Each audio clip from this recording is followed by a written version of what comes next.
Hallo meine Freunde, hola Madridistas, die WM ist im vollen Gange und genauso wie die WM ist im Hintergrund auch José Mourinho und Real Madrid im vollen Gange. In diesem Fall geht es um mögliche Transfers, denn obwohl Real Madrid schon 4 Spieler verpflichtet hat, geht das Karussell weiter. Real Madrid hat noch Interesse an etlichen weiteren Spielern und heute unterhalten wir uns insbesondere über Deutschland und Spieler aus Deutschland, denn es gibt neue Informationen zu Antonio Rüdiger, zu Nico Schlotterbeck und zu Felix Metscher. Was ist denn da los? Ja, alles was es dazu gibt, erfahrt ihr natürlich in diesem Video. Und auf der anderen Seite unterhalten wir uns auch über Nico Paz. Denn nachdem es monatelang überall berichtet wurde, von Fabrizio Romano, Marca etc., dass Real Madrid die Rückkaufsklausel zu 100% zieht, sieht es jetzt auf den Schlussmetern so aus, als wenn Nico Paz doch nicht zurück nach Real Madrid kommt. Also all das und noch viel mehr in diesem Video. Viel Spaß dabei.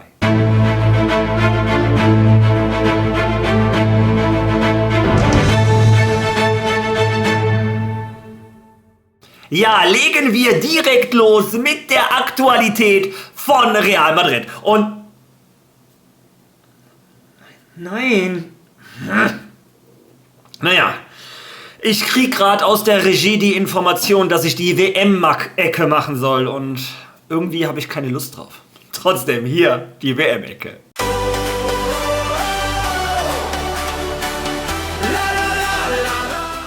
Ja, was soll ich euch sagen? Cap Verde ist eine absolute Fußball-Großmacht. Wer die unterschätzt, hat kein...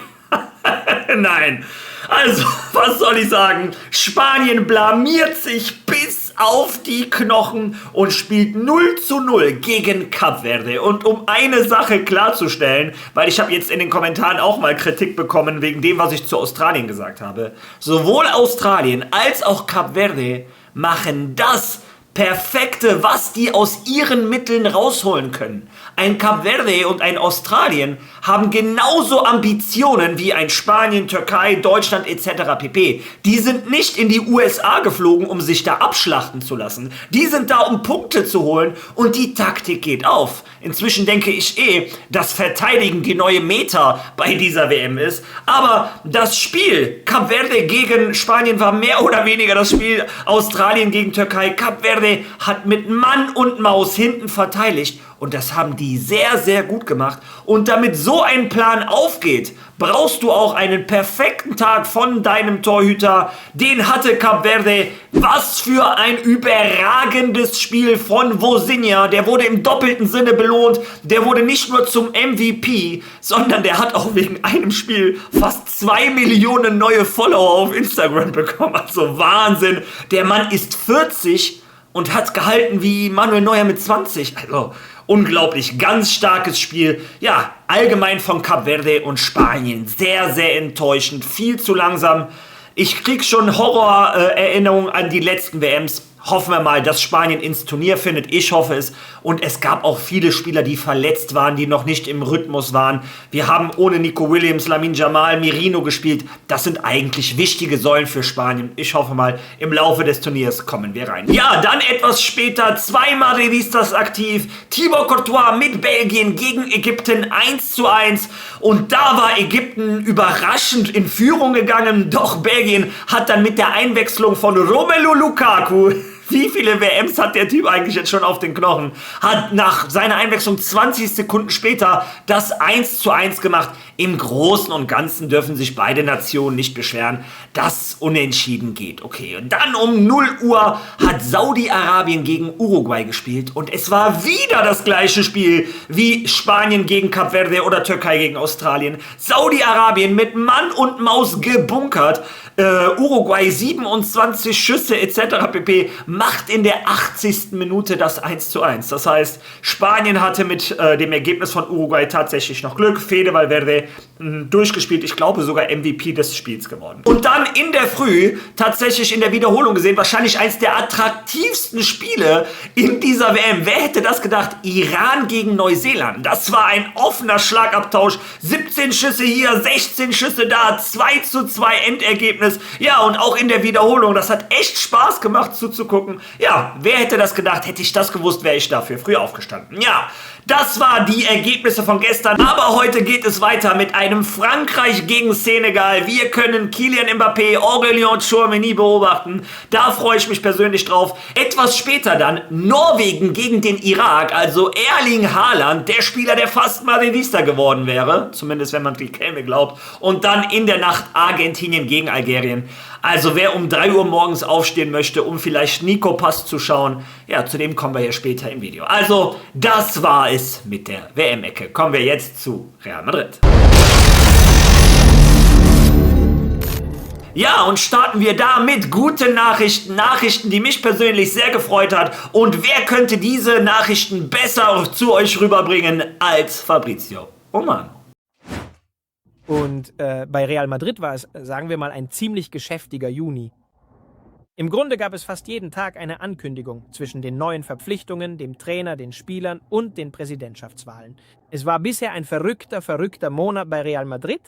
Alle Neuverpflichtungen im Überblick. Marco Asensio kommt für 60 Millionen Euro, 55 plus 5. Denzel Dumfries folgt bald, 20 Millionen an Inter, Klausel bezahlt, Medizincheck bereits absolviert. Ibu Konate ist ebenfalls durch. Er hat bereits einen 4-Jahres-Vertrag als neuer Liverpool-Spieler unterschrieben. Als neuer Real Madrid-Spieler von Liverpool. Und dann natürlich José Mourinho als neuer Trainer und Bernardo Silva als neuer Mittelfeldspieler.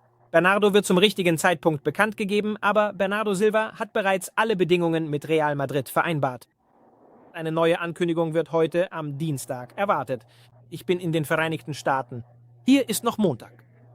Aber am Dienstag, europäischer Zeit, Madrider Zeit, wird es eine weitere Ankündigung von Real Madrid geben und es wird um Toni Rüdiger gehen. Der Deal ist unterschrieben und abgeschlossen. Bereits vor 3 Wochen haben Real Madrid und Toni Rüdiger eine Einigung über die Verlängerung seines Vertrags um eine weitere Saison bis 2027 erzielt. Jetzt sind die offiziellen Dokumente unterschrieben, also macht euch bereit für die offiziellen Fotos, das offizielle Statement und alles weitere. Morgen wird Toni Rüdiger, der sich mit der deutschen Nationalmannschaft in den USA aufhält und nach dem Sieg im ersten Spiel gegen Curaçao bereit ist, weiterzuspielen, Teil des José Mourinho-Plans bei Real Madrid sein. Rüdiger hat bereits mit José Mourinho gesprochen. Es gab ein direktes Gespräch zwischen ihnen. Rüdiger ist mehr als glücklich, bei Real Madrid zu bleiben. Ich kann euch sagen, dass Rüdiger eine Möglichkeit aus Italien hatte. Es gab einen italienischen Verein, der großes Interesse an Toni Rüdiger hatte, aber er wollte bei Real Madrid bleiben. Und so wird die nächste Ankündigung, das nächste Comunicado Oficial, wie die Fans von Real Madrid es gerne nennen, sich um Antonio Rüdiger drehen. Ja, ihr habt es gehört, heute im Laufe des Tages wird das offizielle Kommuniqué von Real Madrid erwartet. Antonio Rüdiger verlängert um ein weiteres Jahr bei Real Madrid. Meine Meinung dazu hatte ich ja schon mal gesagt. Ein Antonio Rüdiger sehe ich vielleicht nicht mehr als absoluten Stammspieler bei Real Madrid. Ich glaube, mit einem Hausen, mit einem Konate, einem Militao, es soll ja noch ein Innenverteidiger kommen, darüber reden wir jetzt gleich. Ein Antonio Rüdiger könnte quasi in die 3. oder 4. Verteidigerposition rücken. Aber das macht er auch für die deutsche Nationalmannschaft, macht kein Palaver und ich finde, der hat sich diesen Vertrag auch einfach verdient. Warum? Weil er so oft angeschlagen, verletzt etc. für Real Madrid seine Knochen hingehalten hat. Und ganz einfach, sowas gebührt meiner Meinung nach Respekt. Ein Antonio Rüdiger ist auch immer gut für die Kabine. Die Torschützen müssen ja hier und da auch mal einen Nackenschlag kassieren. Dafür ist Antonio immer zur Stelle. Und vielleicht ist das sogar ein Innenverteidiger, der unter José Mourinho doch mehr Protagonismus bekommt, als man denkt, weil ich glaube, das ist ein Spielertyp, den ein José Mourinho liebt. Ich liebe ihn auf jeden Fall. El Loco bleibt ein weiteres Jahr bei Real Madrid. Ja, und er könnte in der Innenverteidigung vielleicht einen deutschen Nationalmannschaftsspieler zum Kollegen bekommen. Denn das berichtet Sky Sports Deutschland. BVB-Star Nico Schlotterbeck vor der WM über das Real-Gerücht. Nico Schlotterbeck hat von einem angeblichen Interesse von Real Madrid auch im Quartier der Nationalmannschaft in den USA gehört. Real Madrids Trainerrückkehrer José Mourinho findet nach Sky Sport Informationen Schlotterbeck richtig gut. Er soll auch schon eine Kontaktaufnahme zwischen den Königlichen und dem Berater des Spielers gegeben haben. Der Abwehrspieler steht auf der Liste von Real. Der Artikel geht noch ein bisschen weiter, aber das ist das, was uns interessiert. Es gibt anscheinend laut Informationen von Sky Sports Deutschland bereits erste Kontakte zwischen Real Madrid und Nico Schlotterbeck. Ich meine, wir wissen, Real Madrid hat an sich einen Innenverteidiger gesucht, der auch den linken Verteidigerposten spielen kann. Ein Guardiol, ein Calafiori, aber das hat sich erledigt. Ein Calafiori, die Verhandlungen sind nicht weitergegangen und ein Guardiol hat wohl, so wie es aussieht, bei Manchester City verlängert. Das ist ja auch der Grund, warum Real Madrid einen Cucurella geholt hat und jetzt brauchen sie einen Innenverteidiger, der einfach nur Innenverteidiger sein soll. Ein Nico Schlotterbeck hat zwar gerade bei Dortmund verlängert, aber hat eine Ausstiegsklausel für Real Madrid, für einige Vereine. Der Preis lag so zwischen 50 und 60 Millionen. Ungefähr die Summe, die Real Madrid auch für Dienhausen bezahlt hat. Also keine Summe, die Real Madrid abschrecken würde. Dazu Stammspieler in der deutschen Nationalmannschaft, natürlich Stammspieler bei Borussia Dortmund, sein erstes Tor gegen Curaçao. Und ich sage jetzt nicht, Curaçao kann man nicht zählen, weil Cap Verde hat man ja auch angeblich nicht zählen können. Und haben wir gesehen, was Spanien passiert ist. Also, wie gesagt, ich finde im Großen und Ganzen Nico Schlotterbeck eine interessante Alternative. Nicht so teuer vielleicht wie ein Bastoni oder ein Diaz, die sollen auch noch im Rennen sein, aber da reden wir wahrscheinlich über ganz andere Summen. Ja, und ich persönlich halte viel von Nico Schlotterbeck, glaube, der würde Real Madrid gut tun. Deine Meinung kannst du gerne in den Kommentaren lassen.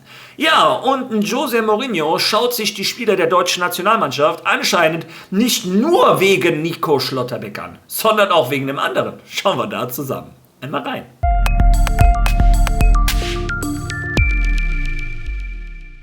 Ein weiterer Gewinner des Auftaktspiels, der Man of the Matcher, Felix mit Vornamen, hat offenbar auch noch mindestens einen weiteren Fan dazu gewonnen nach diesem Auftritt, José Mourinho nämlich. Und dazu brauchen wir Patrick Berger nochmal, der für uns ja auch immer ganz nah dran ist am BVB. Patrick, was ist da im Busch zwischen Mourinho, Matcher, Real, Dortmund? Ja, erstmal Chapeau, Andi, zum Matcher-Winner. Finde ich gar nicht so schlecht. Passt ganz gut. Ja, José Mourinho, können wir sagen, ist tatsächlich begeistert von Felix Metscher, findet den Jungen richtig gut, schätzt seine Qualitäten und hat sich tatsächlich erkundigt nach ihm, nach seiner Situation. Zur Erinnerung, er hat ja im März bei Borussia Dortmund verlängert bis 2030, hat jetzt für diesen Sommer noch keine Exit-Option. Erst im kommenden Jahr gilt eine Ausstiegsklausel in Höhe von rund 70 Millionen Euro. Zur Wahrheit gehört aber auch, der BVB will Metscher grundsätzlich nicht abgeben, aber wenn ein Verein wirklich ernst macht und eine richtig hohe Summe bietet, dann ist der BVB natürlich auch gesprächsbereit. Real Madrid ist in Lauerstellung. Sie wollen sich vor allen Dingen auch im Mittelfeld verstärken. Können wir später nochmal dazu zu sprechen. Unter anderem auch Manchester United und Man City. Das hatten wir ja schon in älteren TU-Folgen berichtet. Also Felix Metscher ist hier bei der WM natürlich auch da, um sich in das ganz große Schaufenster zu spielen. Und das erste Spiel gegen Curaçao, das lief für ihn und den DFB richtig gut. Ja, wo kommt das denn her? Felix Metscher angeblich laut Sky Sports auf dem Radar von José Mourinho und Real Madrid. Wir alle wissen, Real Madrid sucht noch einen Mittelfelddirigenten, der das Spiel der Königlichen leitet. Es wurde geredet von Mateus Fernandes, es wurde geredet von Enzo Fernandes etc. pp. Und Sky Sport News wirft jetzt den Namen Felix Metscher in den Hut und sagt, Real Madrid ist schon länger interessiert.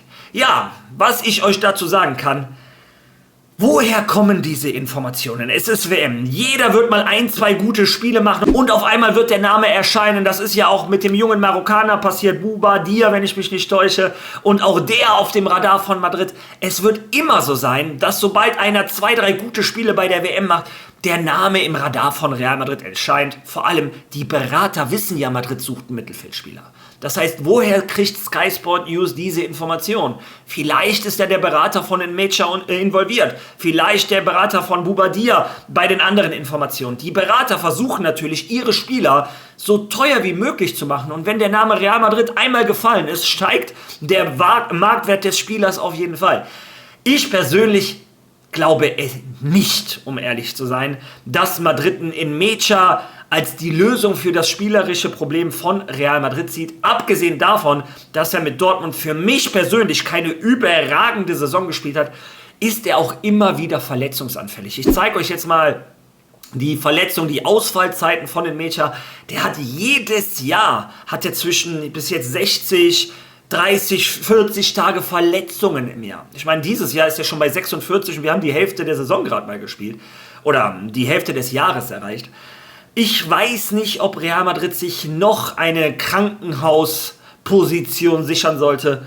Naja, bin ich gespannt, was eure Meinung ist. Vielleicht liege ich ja komplett falsch und ihr sagt alle, Felix Metscher ist der Junge, den wir holen müssen.